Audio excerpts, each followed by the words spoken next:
Without further ado, I'd like to introduce Mayor A.C. Wharton Jr. Thank you, Kyle, Mary Kishaw, everybody from my office, our team from Visual Parks, Joseph Lee, and everybody, yes, Ms. Holman, everybody. Again, I should not have done that, but where is Ms. Price? Oh, Ms. Price. Ms. Price, come on. No, yes, that's right. No, Ms. Price is the principal of Frazier Elementary, and she's working with us. And I understand Chris Barbick from the Achievement School District. You know, this was here earlier. It's really odd because when Chris came in and was telling me about the Achievement School District, I said, well, look, Chris, I don't do schools, I'm not an educator, but we do communities. So if you want to transform the school, we want to partner up with you and transform the neighborhood and the community.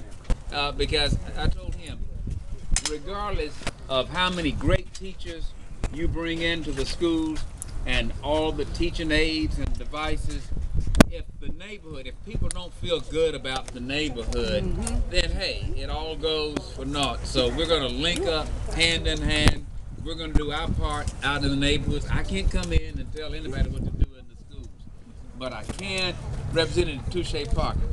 Great, state representative, come on up here. Works with us in everything that we do.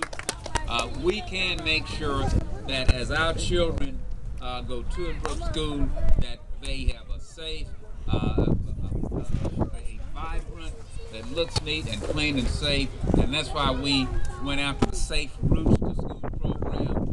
It's a federal program, and we're glad that we were chosen for the Frazier Elementary School area. We're going to start doing this all over the city, but so many times folks say, oh, you always go to Midtown, but you never come.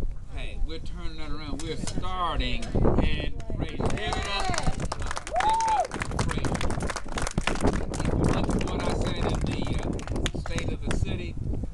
I said one of the key things we're going for is safe and vibrant neighborhoods, and I said we'll get this done in 100 days. We'll get started on it in 100 days. And again, where did we start? We're starting in Frazier. I also want to thank the Memphis Police Department. They're going to be a part of this. They're here.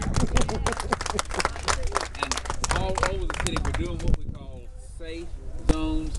Now, how many of you parents, grown folks out here, like when I'm talking to kids, I say, how many of y'all big folks get up and exercise every morning? Ought to be every hand out there. That's right. Every day. I ran 2 miles. And here's what it's based on. This is my point. I get up every morning at 4:30 and exercise. Well, and I can go anywhere and exercise. Well, everybody said, well, you can do that because the police officers look out for you. And I said, you got a point. I said, anybody anywhere who wants to walk in the morning or walk in the evening, they ought to have exactly the same feeling I have, because I know somebody's got my back when I'm out there in the dark running or whatever it is. And this is why all over the city, our SAFE program, you simply, who do they call, Parks they call MPD, Mary, who do they call? But in your neighborhood, if you and your friends want to walk in a certain park, we're working with MPD to make sure the cars are there anyway. They simply say, as opposed to going down this, I'll circle through that park. We don't want anybody to have an excuse for saying, well, you can walk in some places, but you can't walk in other places. If you want to organize a walking crew that walks at 5 o'clock in the morning, 6 o'clock, or in the evening, but you're a little bit worried about security, we got your back. So there's no excuse for anybody, anywhere, any age, any part of town to say, well, I would, but. Because we've got our parks, and now for our children, we've got the safe zones. So again, I want